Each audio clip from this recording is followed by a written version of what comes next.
तो दोस्तों, जब से रूस यूक्रेन जंग शुरू हुई है, आप देख ही रहे होंगे कि किस तरह से अमेरिका समेत सभी पश्चिमी देश रूस को निशाना बनाने में लगे हुए हैं। इतना ही नहीं, इन पश्चिमी देशों ने तो इतनी हिमाकत कर दी है कि G20 में भारत का ही बहिष्कार करने की ठान ली थी।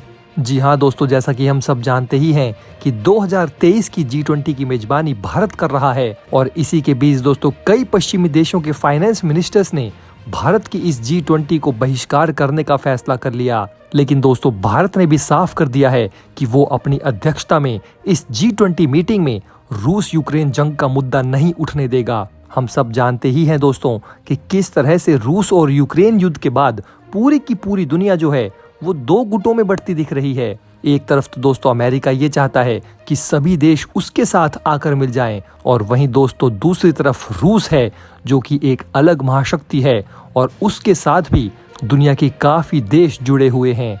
लेकिन दोस्तों, भारत और चीन भी कुछ ऐसे देश हैं जो पुतिन के साथ रिश्ते और मजबूत कर रहे हैं। भारत और रूस की दोस्ती के बारे में तो दोस्तों हम सब लोग जानते हैं, और भारत और रूस की इसी दोस्ती के कारण US डॉलर को अब एक बहुत बड़ा झटका लगा है। जी हाँ दोस्तों, यूक्रेन युद्ध के बीच भारत पर लगातार अमेरिका का दबाव पड़ रहा है कि वो रूस का साथ छोड़ दे। लेकिन दोस्तों, हम सब लोग जानते हैं अमेरिका की दोगलापंथी के बारे में। ये वही अमेरिका है दोस्तों जिसने भारत पाकिस्तान के युद्ध में पाकिस्तान का साथ दिया था, और अगर रूस ने समय पर भारत का साथ नहीं दिया होता तो भारत पाकिस्तान जंग में भारत की हार तय थी। लेकिन दोस्तों, अब जब रूस यूक्रेन की जंग चल रही है तो अमेरिका भारत के ऊपर दबाव बना रहा है। लेकिन दोस्तों, इस सब के बावजूद भी भारत ने अब तक रूस के हमले की निंदा नहीं की है। यही नहीं दोस्तों, भारत लगातार रूस से बड़े पैमाने पर व्यापार भी कर रहा है, और इसी व्यापार में तेल भी शामिल है जो रूस कम दाम में भारत को मुहैया करा रहा है।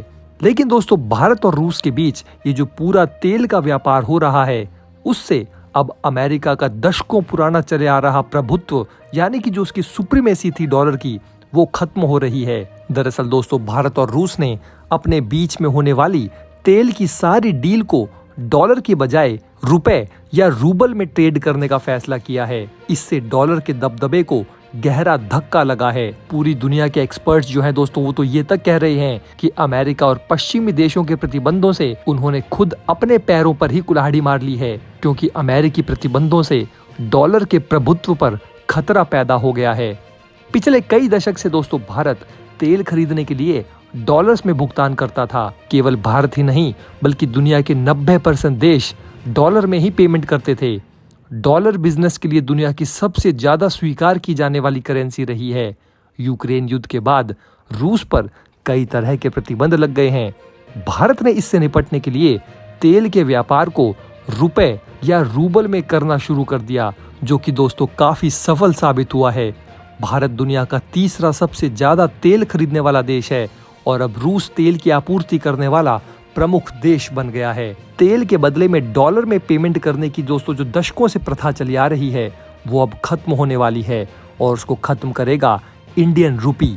भारत और रूस अब एक दूसरे के बैंकिंग सिस्टम को जोड़ने वाली प्रणाली पर भी काम कर रहे हैं। भारत के स्टेट बैंक ने विदेशी मुद्रा का खाता रूस में खोला है। रूस पर प्रतिबंध लगाए जाने से डॉलर का दबदबा कमजोर हो रहा है और छोटे छोटे ट्रेडिंग ब्लॉक बन रहे हैं। ये सभी देश अपनी करेंसी में व्यापार को बढ़ावा दे रहे हैं, और भारत जो है दोस्तों वो इन सभी देशों का लीडर बनकर उभर रहा है। तो दोस्तों, इस पूरे मुद्दे के बारे में आपकी क्या राय है? आप हमें नीचे कमेंट बॉक्स में कमेंट करके जरूर बताइए। जय हिंद। दोस्तों, अगर आप हमारे काम को पसंद करते हैं और हमारी खबरें आपको पसंद आती है तो हमारे इस चैनल को सब्सक्राइब किए बिना बिल्कुल भी मत जाइएगा।